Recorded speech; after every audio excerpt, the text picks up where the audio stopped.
it's Daisy from mywidowedheart.com. Today I want to talk to you about widowhood and dating. How do you know when you're ready to start dating again? After I lost my husband, I thought I was never going to date again. I couldn't even imagine being with another man. In fact, just the thought of it would make me sick to my stomach. But then, about 2 years into widowhood, that slowly started to change. I started just feeling so lonely, and so the thought of being in a new relationship began to feel less weird and less disgusting. And when I say disgusting, that's really how it would feel before. Like, ew, I could never, and that would be so gross.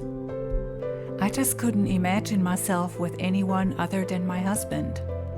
But as I said, as time went on, things changed. I changed. I was at a different stage in my grief at that point.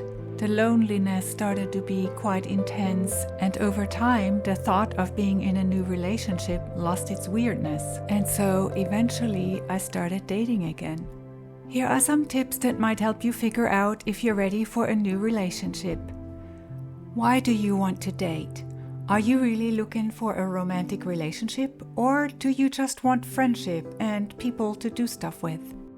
Can you picture yourself kissing someone, giving physical affection, without being grossed out or thinking about your lost spouse?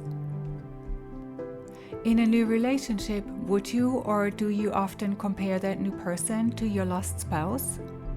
Now, I think once in a while it's just going to happen that you will compare the two. But if it happens frequently, I think you really have to ask yourself if you're ready for another relationship.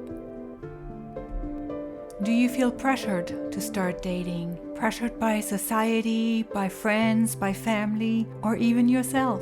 It's perfectly okay to stay single for the rest of your life if that's what you choose. Have you worked on your grief, and have you been able to process your grief enough so that you can even be in a new relationship? If you are stuck in your grief, there's a pretty good chance that any new relationship is going to be doomed from the very beginning. Of course, your grief will never go away completely, but there has to be space for that new person. You can still love your lost spouse and someone new. Remember, the human heart has a great capacity for love.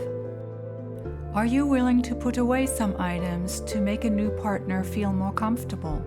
Of course, you don't have to put away every picture of your late spouse or put away every item that they owned.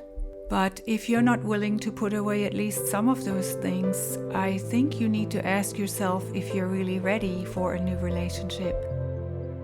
You might be going back and forth between wanting to date and not wanting to date, and that's perfectly normal. I think it took me about half a year of going back and forth on this and wanting to date but not really being totally ready for it either. And then about 2.5 years after my husband passed away, I finally decided to start dating, but I still had some doubts about it all. I'd say if you mostly feel like you're ready, but you have days in between where you have your doubts still, go ahead and try dating anyway. What's the worst that can happen? I mean, you might start dating and then realize, hey, maybe this is not the time yet. Or you might find that everything is working out all right.